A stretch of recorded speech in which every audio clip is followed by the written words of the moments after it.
سألت مسؤول في نادي الزمالك عن موضوع نصر ماهر وبيراميدز، وان الزمالك طلب 2 مليون دولار وبيراميدز حط طلب او عرض يعني مليون دولار بس لضم نصر ماهر. المسؤول داخل نادي الزمالك قال لي بشكل واضح: لو كان عمرو الجزار الاهلي مشتريه بتتكلم في 50 او 60 مليون جنيه، فنصر ماهر مش اقل من 2.5 مليون دولار.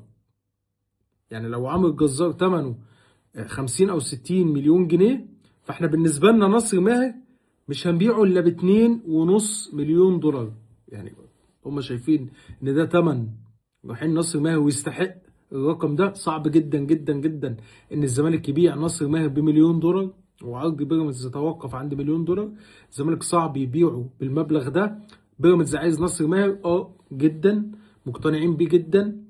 ربما ازمه رمضان صبحي وحلي ابراهيم عادل مخلي بيراميدز شايف ان نصر ماهر هو الوحيد اللي ممكن، اللعيب اللي زي ما بتقول كده يقف على الكوره ويمتلك الحلول في وسط الملعب. لكن الزمالك لن يبيع ناصر ماهر بمليون دولار الى بيراميدز. هنشوف الايام اللي جايه هتسفر عن ايه في المفاوضات ما بين الناديين.